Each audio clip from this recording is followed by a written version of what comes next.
Okay, welcome back. Yeah. We were just sitting here talking after our last video and just wanted to share some more about what we were just talking about and being in the body. Is that yeah. Right. Like, how do you, because you were just talking about fitting in. Yeah. And how all the thoughts drive you mad. Oh yeah. Make you uncomfortable.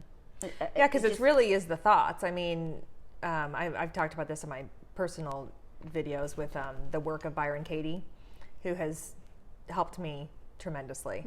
And I always go back to the stressful thoughts. And when I'm in my stressful thoughts or when I'm in my mind, that I can already tell every time that I'm having a stressful thought, I just feel it immediately. Yeah.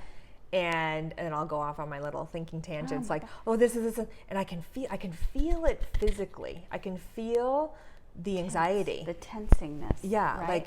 And then you almost feel like you're out of your body, right? Oh, like totally. I'm up here, living, like up here. Right, exactly. You're living up here, telling yourself all of these things, what it all means, the story around it. Yeah. Oh, totally.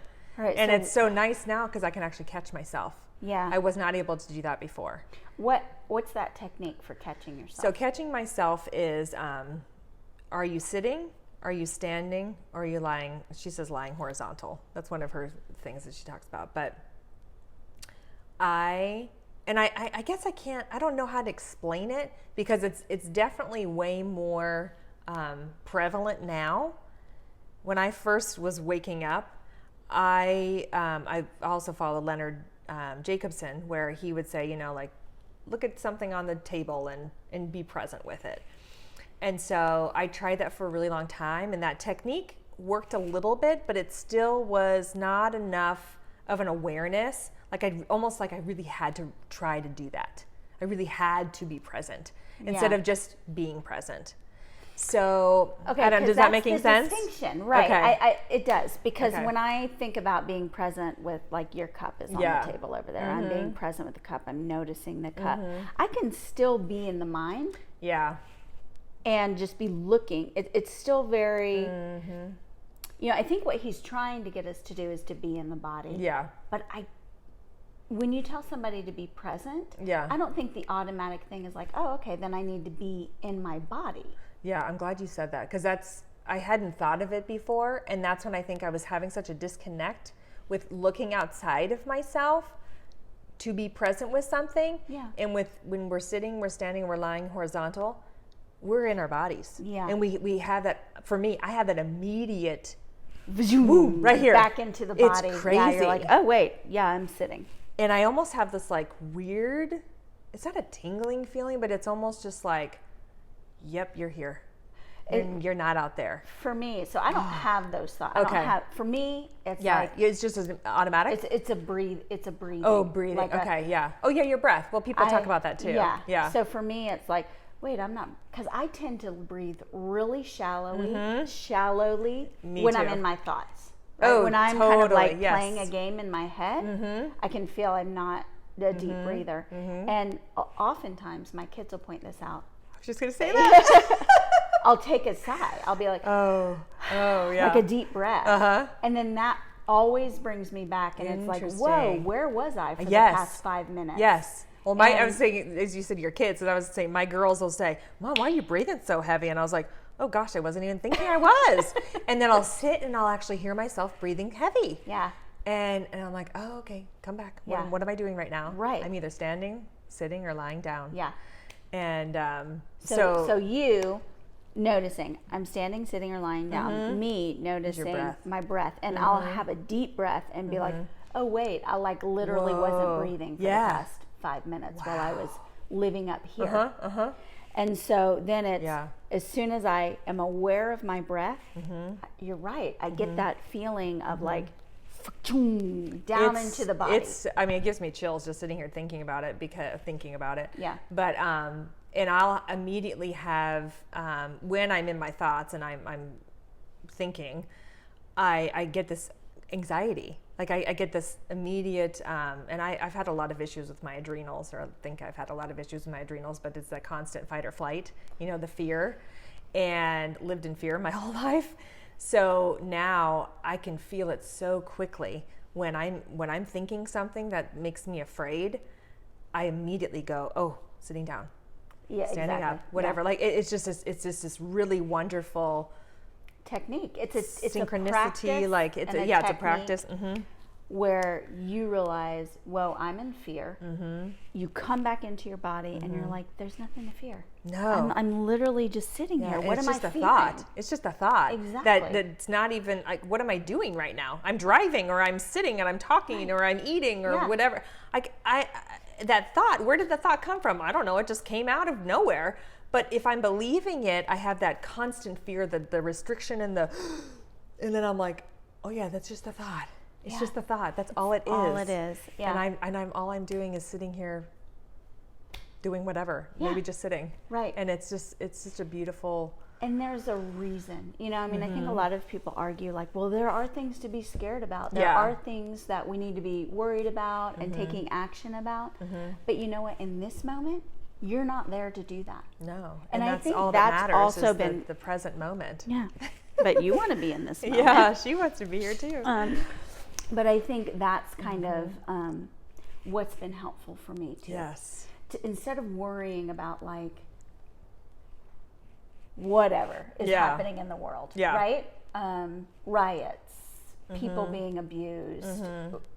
There are a million things. There are a million crimes against humanity happening right now. Right. And you think you get worried about it. I mean, that's big things. And then you think about the little things, like just within your own family and your kids, and what are you going to do here? Do you have enough food? Do you have enough money? Do you have enough whatever? Are you prepared? I mean, it's just all there. And so, but then again, it's just, where are you? You're in your mind. Exactly. You're thinking in the future, or you're in the past, or it's and like this moment is the only does thing. Not call for any of those thoughts. No. This moment, you're going from point A to point B. Or in this moment, I'm sitting next to Katie. Yeah. There's That's nothing it. more. So if I'm worried about something in the future or the past, well, I'm not sitting here. I'm not present. Yeah. I'm just constantly thinking about whatever. Yeah. And the reason you have fear is because you're not meant to be in that. You're not meant to be there. Right.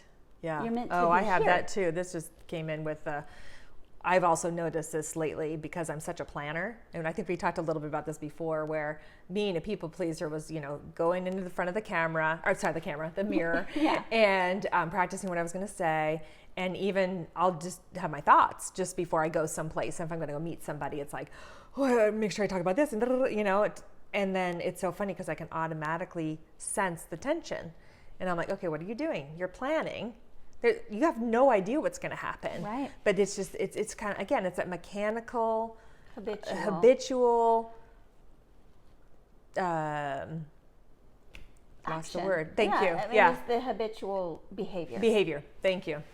And it always gets me where I'm like, oh yeah, what are you doing? Stop. And then even if I realize, okay, you're sitting or, standing or whatever, it'll come in again and it'll give me that anxiety again. And I'll say, okay, remember, what are you doing right now? Yeah. You're not there. You don't know what's going to happen. And when you're there, just be present. Yeah. And you have no idea what's going to happen. No. I mean, and then of course the planning, if you hold on to that, if you hold on to whatever you planned, you go into whatever situation or interaction, and you're still not present because you're thinking about your plan, right, exactly, how to execute it. Right. So it's like, I'm thinking I was going to say this, and then if I get there and I don't say that, right? You're just never really present. So I can say my thing. Right. I mean, you're just never present. Yeah. You're either in the past thinking of a situation that you had with this person before, even. And this is what I said that time. I even do that sometimes now where, like, after our conversation today, I'll go home and reflect on what we were saying and think, oh, I should have said this, I should have said that, And again, where am I? I'm back where we were. Yeah. That's in the past. Right. So it's a constant reminder to just be here, be present. That's all that matters. And however you do that, being present with whatever's in front of you, breathing, being sitting, standing, or lying horizontal, however it is, it just automatically brings you right back here, and that's all that matters. Into the body. And that stops you in your tracks. Oh, stops for me the it thoughts does. in the tracks. Oh, for me I it does so for too. sure. Immediate peace. Yes. Immediate relief of like, oh God, I don't have to live there. I know. Okay, thank God, I'm just here. I'm just here. Yeah. I don't have to worry about that. It was always the worry. Always worry about whatever was going to happen or what did happen. And it's just like, no. Yeah. It's so simple. When the moment comes, I'll make a decision. I'll know exactly what to do. Yeah. Maybe you won't. Sometimes I don't know But exactly this always what is to the do. right decision. But it is the right decision. Right. Yeah. You're right. Even if your ego is like, is that right? That's not the right one. No, I don't know about stupid. that. Yeah. Yeah. And then you second guess it and everything. But yeah, it but is. then It's again, always you're the throwing right. it yourself. But whatever in that moment, you're just responding to that moment. Yes. And the more you practice being in your body and finding that peace, when that moment comes where you do have to respond, Yes. you know how to anchor and respond from the most grounded place. Yes. And that takes practice. For sure. mean, it's taken me a lot of practice. Oh my gosh. Still practicing it all the time. However, I have noticed within the last, I'd say, month, really coming more into my body and really but really understanding, like, when I'm having these thoughts, these feelings, these experiences outside in my mind and I'm thinking these things, it always brings me back here. So having to practice that over and over and over again and just being like, it's okay. Yeah. It's okay. Where are you? Yeah. What are you doing? But it takes time. Yeah, I mean, and you have to be reassured. It's another habit where you're like, oh yeah, I am okay. Mm-hmm. Yeah. Okay, it is. It's yeah. basically having to okay. redo it. Yeah. Relearning how to be present, habit, developing that habit. Yeah. Yeah. So. Good stuff. I like your approach. Yeah, I like yours too. All right. I hope Hopefully you guys, that helped. yeah. Hope you guys find it helpful too. Yeah. All right. Okay. See you next time.